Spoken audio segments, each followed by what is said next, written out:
Allahu Allahu Allahu Allah Allahu Allahu Allahu Allah. Anda tahu kaum Yahudi ini oleh Allah Ta'ala termasuk kaum yang paling banyak dijelaskan dalam Al-Quran. Kenapa? Karena Allah ingin memberitahu kepada kita who's our real enemy. Siapa musuh kita yang sebenarnya? Minan nas, ya, dari kalangan manusia. Kalau dari kalangan jin udah jelas, syaitan.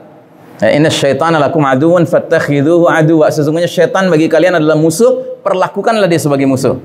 Tapi ingat, syaitan itu kan ada dua, minal jinnati wan nas, dari kalangan jin dan dari kalangan manusia. Nah, dari kalangan manusia siapa? Al-Yahud.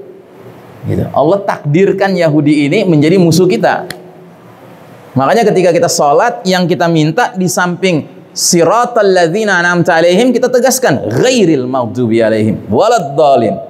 Ya Allah, tunjuki kami jalan yang lurus, jalannya orang-orang yang dapat nikmat karena menempuhnya. Siapa mereka? Para nabi, siddiqin, syuhada, dan salihin, ya kan? 4 golongan ini kita berharap berkumpul bersama mereka di akhirat nanti. Sambil kita tegaskan, ya Allah, jangan masukkan kami ke dalam golongan al-maghdubi alaihim, yang engkau murkai. Sahabat bertanya kepada Nabi, ya Rasulullah, man humul maghdubi alaihim? Siapa sih yang dimaksud Allah dengan yang dimurkai Allah Ta'ala? Kata Nabi, humul Yahud. Mereka kaum Yahudi. Terus siapa sih yang dimaksud ad-dhalin, yang tersesat itu, yang kita juga nggak mau masuk dalam golongannya? Kata Nabi, humun nasara. Mereka kaum Nasrani. Makanya Ibnu Katsir dalam kitabnya tentang tafsir surat Al-Fatihah, ketika membahas tentang kaum Yahudi sebagai maghdubi alaihim, beliau mengatakan, kenapa Yahudi itu dimurkai Allah? Li'anna indahumul ilm ma indahumul amal. Karena Yahudi itu ilmunya banyak tapi nggak diamalkan. Sebaliknya orang Nasrani, kenapa mereka dikatakan sesat? Nggak jelas arah tujuannya. Li'anna indahumul amal ma indahumul ilm. Karena orang Nasrani banyak amalnya. Kasih sini, kasih sana, kasih sini, kasih sana, ya kan? Coba lihat slogan mereka utamanya apa? Kasih, ya kan? Tapi nggak berlandaskan ilmu. Sedemikian ngaconya ilmu mereka sampai mereka berani mengatakan Tuhan punya anak. Bahkan kadang-kadang Tuhan, ya itu yang anaknya itu ya Tuhan itu juga gitu. Ya, pokoknya nggak clear deh, nggak jelas gitu. Nah, jadi dari dua kelompok ini, kira-kira kelompok utama yang musuh kita siapa? Yang dimurkai Allah. Kalau yang sesat ini tergantung siapa yang Allah lagi kasih angin. Kalau Allah lagi kasih angin kaum muslimin yang berjaya, ya, maka yang tersesat tadi itu ngekor sama kaum muslimin. Nasrani itu baiknya luar biasa kalau kaum muslimin sedang berjaya.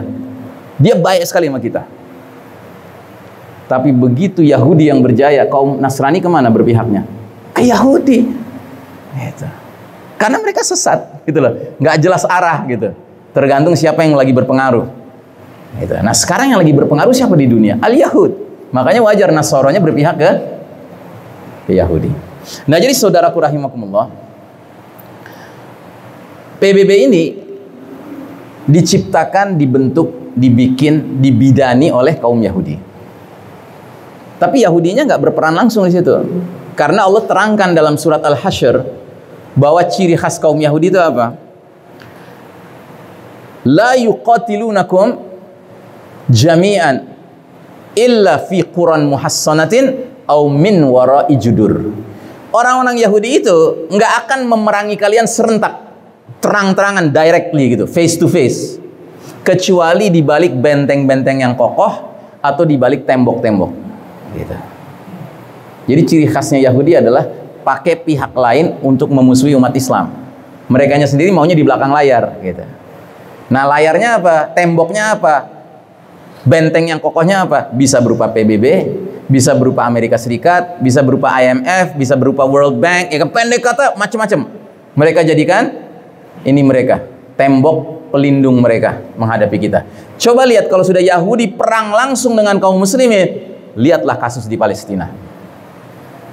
Tentara-tentara IDF, Israel Defense Force, kalau dikerahkan menghadapi anak Palestina yang umurnya 10 tahun yang megang batu, Pak. Anda lihat fotonya baik-baik. Itu pasti di celana-celana itu tentara Yahudi itu basah, Pak. Ngompol mereka. Pengecut mereka. Makanya sekarang angkatan bersenjata Israel sudah mulai punya pemikiran praktis. Semua seragam tentara Israel sudah build up, di dalamnya ada pampersnya, ada diapersnya gitu. Karena itu sudah kelakuan mereka, Pak. Takut sekali mereka kalau ngadepin umat Islam.